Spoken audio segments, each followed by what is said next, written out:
You are listening to an MLGA Network podcast. Why, hello there. Are you looking to be socially off-putting and ultimately no fun to be around? Then follow my 10 easy steps. Number 1. Never start a conversation. Sit in awkward silence at all times. Number 2. If you desire to start a conversation for some inane reason, start it out with no offense and follow it up with nonsense that may or may not be relevant. The more knowledgeable you pretend to sound, the faster people get away from you. Step 3. Stand very, very close to people. No elaboration needed. This is always awkward. Step 4. Believe that your opinions are fact, tested and proved. Step 5. Phrase sentences as offensively as possible, e.g., everyone knows that. Well, except for you, apparently. Step 6. Someone telling you good news? Let them down gently with something like, "That's good. Were you the only one who applied for the job? I thought the last person was the one." Or, "I'm sorry, what'd you say?" Step 7. Don't listen. If someone is telling you something important, remember that you forgot to respond to that text message earlier, and you had better be getting to it at this very precise moment. Step 8. Expanding on number 7, not only should you not listen, start a story about your own life that has nothing to do with what the other person just said as soon as they stop talking. If you get really good at nonsensical interjection, try doing it while they are still talking. Step 9. Disagree, disagree, disagree. Be the devil on the left shoulder, even if you have to deny your own birth certificate verified name. Step 10. You're never wrong. Duh. What's that? You want to be socially apt and not inept? Well, do the complete opposite of steps 1 through 10. That'll save me from having to write how to be socially capable and a little less awkward and annoying in 10 steps.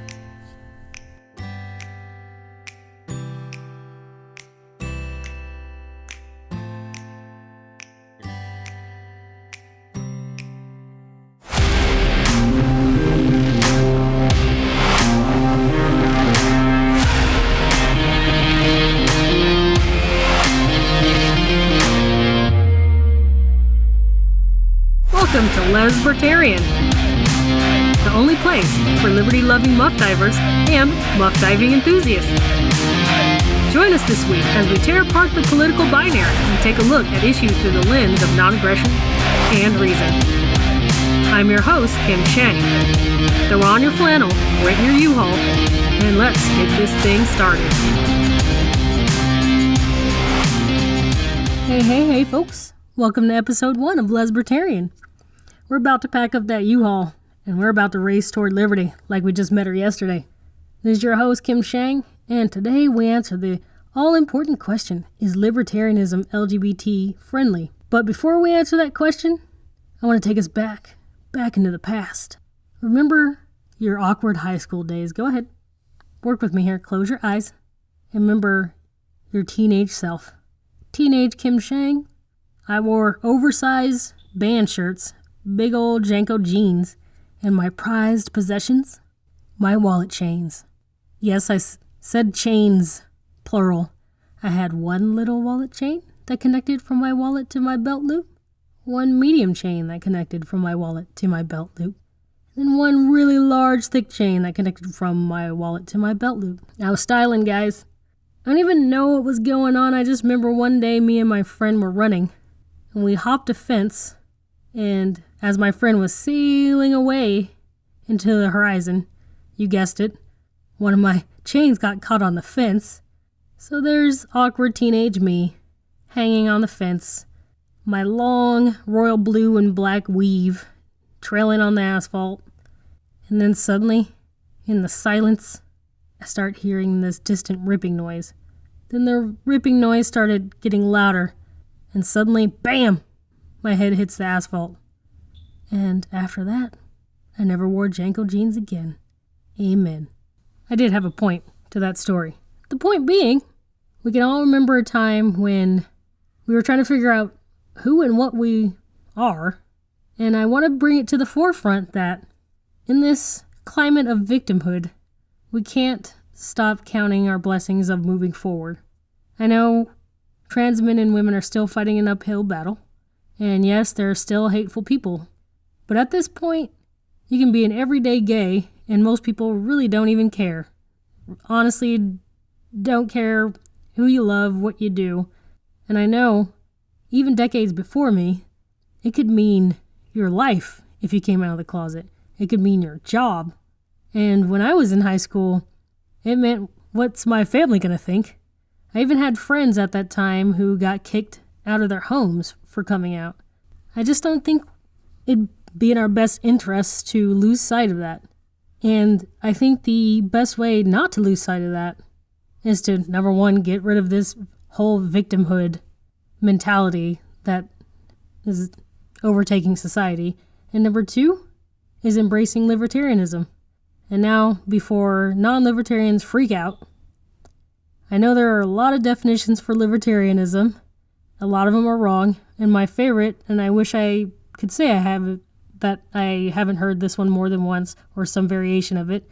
The definition is usually a bunch of rich white guys who love guns, religion, and worship at the altar of Ron Paul and the Koch brothers. I can already tell you what's wrong with that, and you should be able to point that out already, because number one, I am not a man. Number two, also not a rich white man. Now, the key principles of libertarianism to me are, number one, self-ownership. Number two, individuality. Third, and this is the title of a popular book, I believe, by Matt Kibbe, don't hurt people and don't take their stuff. But I want to add on one more that I think gets lost, even amongst libertarians, is that libertarianism is not necessarily political. It's more so a way of living. I know a bunch of people that are libertarians that don't bother to involve themselves in the political process. Yes, while we have our own party, that's a topic for another day, maybe a day I really don't want to talk about on a podcast. While we are still known for saying things such as we want the government out of our marriages, out of our wallets and all of that, that's important, yes. But to me, libertarianism is something that's lived. And I think that all of us in the LGBT community should be the first people to be libertarians. Because one, while we all struggle with who we are, coming out of the closet is, at least for me, was nerve-wracking. But once I was able to do that and become comfortable in my own skin, that led me to appreciating, one, owning myself, because nobody could have made that choice for me to come out of the closet, to admit that I'm a lesbian. Nobody can make that decision for me. Nobody can make any decisions for you. You're the one who wakes up in your own mind, in your own body. None of us can do that, but you. And realizing I was making this choice, this is part of my identity, well, that falls right into libertarianism, self-ownership. And knowing that I'm an individual that has needs, wants, desires like everybody else. And I know at this point, a lot of non-libertarians scoff at the idea of individuality, think it's selfish. I don't know if anybody has noticed, but we're all separate people. We're not a gigantic, over 300 million amalgamation of human hive mind all stitched together. We're all separate. We're all different people. We all have different needs, different wants. Being an individual doesn't mean that you discredit or discard the group. What it means is that we're all different people, leading different lives, making different choices, and having the liberty and freedom to do so. The question I asked at the beginning of the podcast, is libertarianism LGBT friendly? Well, heck yeah, it is. And I rest my case. Now, it's time for gay news today, or yesterday. It all depends on when I get to it. First up, we got Ellen DeGeneres spotted hanging out with George W. Bush. This is from LGBTQNation.com. Ellen DeGeneres has offered an explanation for why she was hanging out with George W. Bush, who as president opposed marriage equality, legal protections for LGBTQ workers, and appointed right-wing judges whose judicial philosophy is generally antithetical to legal equality. The two sat next to each other in the VIP suite at a Dallas Cowboys game this weekend. Now, DeGeneres said in her defense, "When we were invited, I was aware that we were going to be surrounded by many other people from different views and beliefs. During the game, they showed a shot of George and me laughing together, and so people were upset. They thought, why is a gay Hollywood liberal sitting next to a conservative Republican president? But a lot of people were mad. Here's the thing. I'm friends with George Bush. In fact, I'm friends with a lot of people who don't share the same beliefs that I have. We're all different, and I think that we've gotten that's okay, that we're all different. Just because I don't agree with someone on everything doesn't mean that I'm not going to be friends with them. When I say be kind to one another, I don't mean only the people who think the same way that you do. I mean, be kind to everyone. Doesn't matter. I'll have to agree with her there. Be kind to one another. And the fact is, you're not going to live in a world where everybody thinks the same exact thing. While I agree, I prefer more people are open and accepting of all of us in the LGBT community.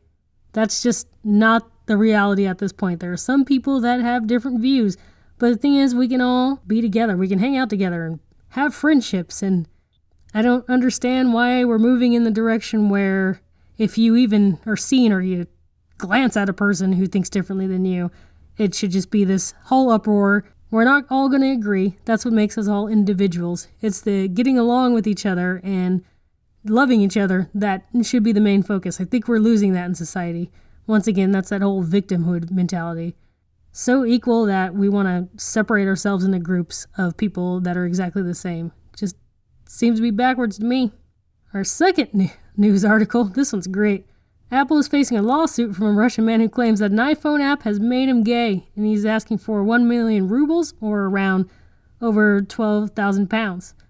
I guess if you're not gay, there's an app for that too. The app is called Gaycoin cryptocurrency, and the Russian guy who filed the lawsuit, he's unnamed in all the articles that I could find, and I guess we can see why as we progress through this story. The unnamed man said he was sent Gaycoin instead of Bitcoin. I want to know if Gaycoin spends different than Bitcoin, because I think the first thing that was purchased with Bitcoin was a pizza. So I'm wondering if you buy something with Gaycoin, do you just end up with like a gluten-free calzone and a Cosmo or something like that? I don't know. Anyway, the issue apparently started when the Gaycoin came with a note that said, "Don't judge until you try." That note is accurate, I'll admit that. But he takes the advice, which would be a great ending to this story, and it'd be heartwarming that a man has come out of the closet and he's recognized himself, but no, this guy over here, he's incensed that he's been involved with another man for about 2 months. He's got them gay regrets. I mean, don't you just hate when you do something that exposes your true self to yourself? In Russia, they decriminalized homosexuality in 1993, but I don't think they have educated everybody. I don't understand how any human can think that Bitcoin can make you gay. But if it did, I don't even know why I'm wasting my time on dating apps and gay bars. I'm just going to start sending all the straight women and their moms Bitcoin en masse, and sounds like a gay tabulous plan to me. And that's all, folks, for episode 1. I'm looking to, hopefully in the future, get some interviews and extend this podcast a little. I just didn't want to talk off your ear too much in the first episode.